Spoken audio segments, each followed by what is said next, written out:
Ehi, ciao, io sono Francesco e oggi ascolteremo insieme il Requiem di Mozart.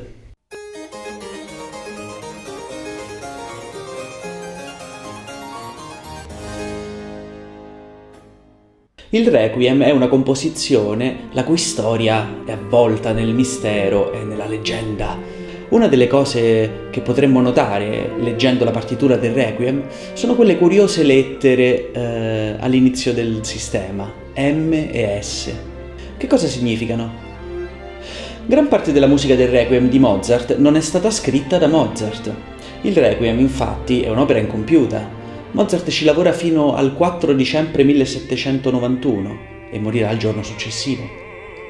Le M indicano le parti scritte da Mozart e le S quelle completate dal suo allievo Süssmayr, a cui si rivolse la vedova di Mozart e che ebbe a disposizione alcuni appunti del compositore.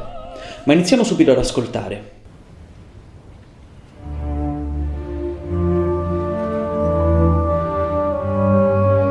L'opera ha una singolarissima veste orchestrale, è un'orchestra molto particolare, con 2 corni da bassetto, simili ai clarinetti ma più gravi, 2 fagotti, 3 tromboni, 2 trombe, timpani e archi. Quindi un organico molto basso e cupo.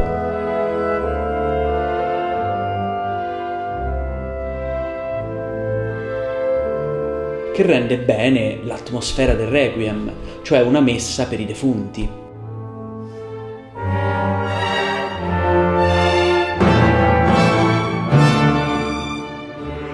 Dopo l'introduzione, un accenno cupo di tromboni ci introduce nel fitto contrappunto delle voci. I tromboni sono strumenti che nella storia della musica hanno una forte valenza simbolica legata alla morte e all'oltretomba. Ne abbiamo parlato anche nel video sull'Orfeo di Monteverdi.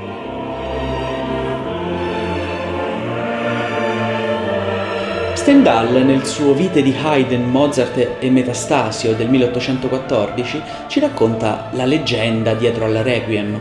Mozart è di salute cagionevole. Una notte un uomo misterioso, mascherato, secondo altri, bussa alla sua porta. Gli commissiona un Requiem, una messa per un defunto. Ma l'uomo è solo un emissario, il vero committente vuole rimanere segreto. Mozart accetta e l'uomo misterioso gli promette di tornare dopo 4 settimane. Mozart inizia a lavorare al Requiem, ma le sue condizioni si aggravano e si sente sempre peggio, gli mancano le forze, ma continua a scrivere. Dopo questo cupissimo inizio, sulle parole Luceat, cioè splenda ad essi la luce perpetua, la musica modula in maggiore.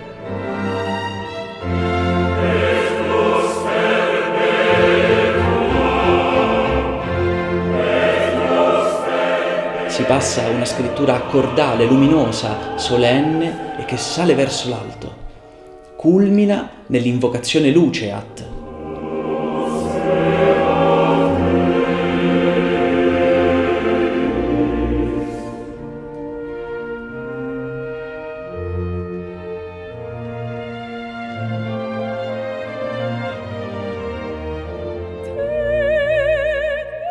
Poi c'è il Dies Irae, che parla del giorno del giudizio, giorno d'ira, quel giorno distruggerà il mondo in faville.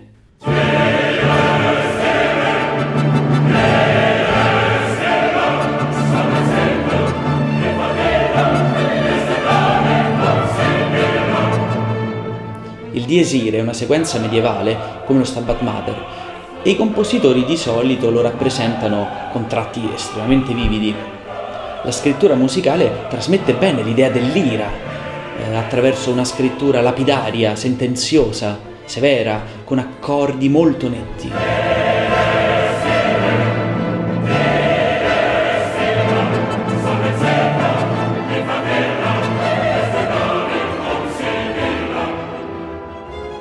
Come avete sentito, tutto il brano è attraversato da questo tremito di paura, reso attraverso il tremolo degli archi. E quando i versi recitano Quantus tremor, quale terrore, anche la voce del basso trema, mentre le voci più acute, spaventate, sussurrano che il giorno è vicino.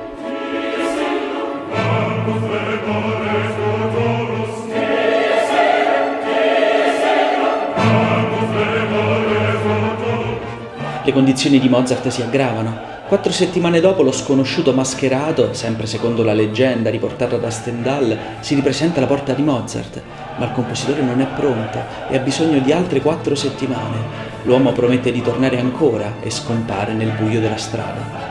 Mozart incarica un domestico di seguirlo, ma dell'uomo è sparita ogni traccia. Il compositore lavora furiosamente al Requiem, ma le sue condizioni si aggravano ulteriormente e a un certo punto confessa alla moglie: «Credo di sapere ora per chi sto scrivendo questo Requiem. Per me stesso».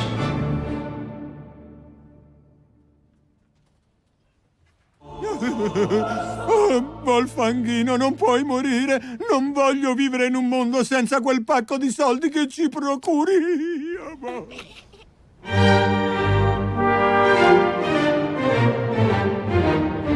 Questo è il Rex Tremende Majestatis.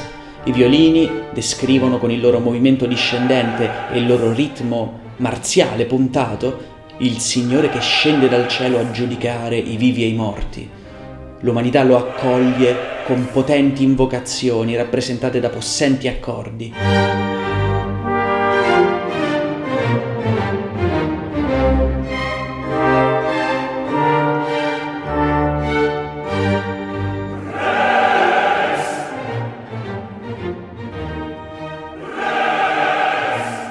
Questi passaggi rendono bene la tremenda maestà del Dio degli eserciti.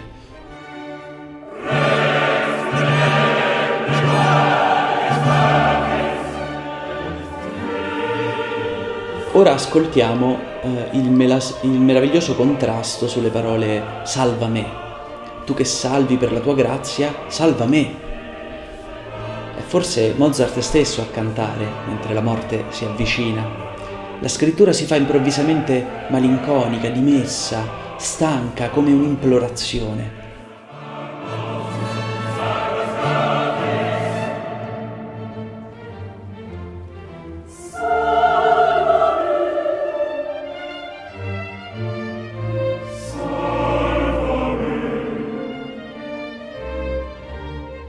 Arriviamo al Confutatis maledictis, flammis acribus addictis. Voca me cum benedictis. I condannati maledetti gettali nelle fiamme vive, ma chiama me tra i benedetti.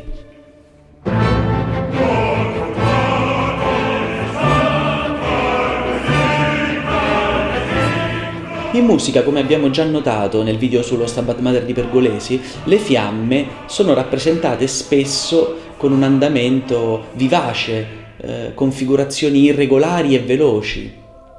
Anche Mozart si riallaccia a questa tradizione e rappresenta nel basso questo guizzo di fiamme. Parapapappa, parapapappa.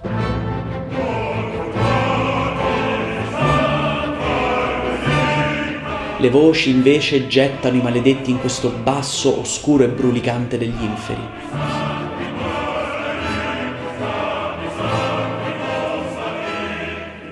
E poi il contrasto tra scuro e chiaro.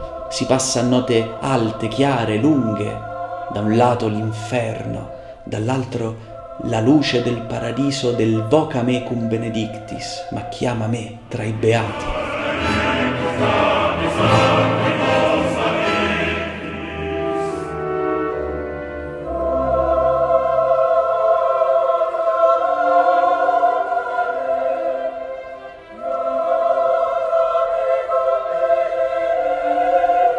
Mozart si sente sempre peggio. La sua ultima opera, il Flauto Magico, è un successo, ma il compositore è inquieto e paranoico. È convinto che qualcuno lo stia avvelenando. Continua a scrivere, sentendosi sempre peggio. Passano le 4 settimane e l'uomo torna a bussare alla sua porta, ma nessuno risponde. Mozart è morto.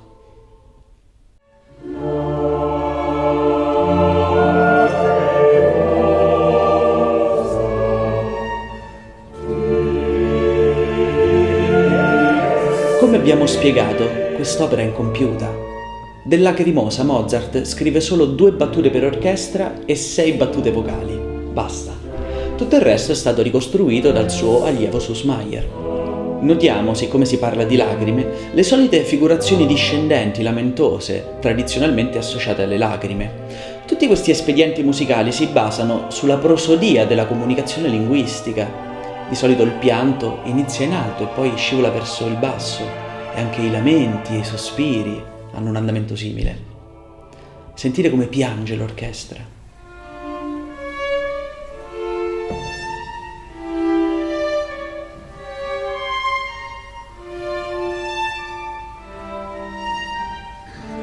Le 6 battute sono bellissime, l'atmosfera di Lacrimosa è davvero efficace. Il mood cambia quando la musica ci racconta qua resurget ex favilla, quando risorgerà dalle ceneri. Le voci salgono con un andamento puntato, come fossero stupite, e crescono, e l'armonia poi si incupisce di nuovo sull'immagine dell'uomo re.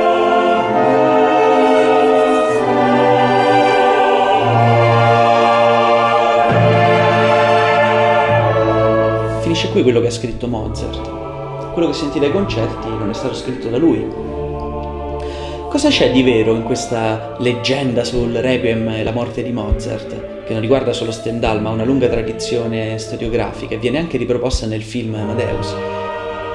Nonostante sia in qualche modo entrata nell'immaginario collettivo, non è propriamente reale, è solamente un racconto romanzato da un grande scrittore. Il committente misterioso probabilmente fu un certo conte Walsegg, che aveva l'abitudine di eseguire opere di altri alla propria corte. Il fatto è che sugli ultimi giorni di Mozart abbiamo poche testimonianze molto incerte. La storiografia dell'Ottocento ha alimentato tutta una serie di leggende su Mozart e sul suo ultimo periodo. Ho aperto una pagina su Ko-fi, che è una piattaforma di crowdfunding in cui potete farmi delle donazioni. Potete donare anche solo €1, potete farlo con PayPal ed è super facile e super sicuro, non dovete fare neanche il login. Come vedete questa è la mia pagina, qua potete donare da €1 in su. Ho anche impostato un goal che è spedizione per ritrovare le opere perdute di Monteverdi, è un goal fissato a €100, è solo un esperimento. Troverete il link della mia pagina Ko-fi nella descrizione e nel primo commento. Volevo anche diffondere la mia pagina di Superprof. Come sapete, la mia specialità è il canto lirico e barocco e do anche lezioni. Sulla mia pagina di Superprof potete prenotare una lezione e leggere qualche informazione in più sulla mia metodologia e su come imposto il mio lavoro didattico. Se interessa a voi o se avete degli amici su Roma chiaramente che cercano qualcuno per fare lezioni di canto, diffondete pure la mia pagina di Superprof. Io vi saluto, vi ringrazio. Come nei primi anni 2000 vi chiedo di commentare, condividere, mettere mi piace e a questo punto anche se volete potete donarmi €1 o anche di più. Vi saluto e ci vediamo alla prossima. Ciao ciao!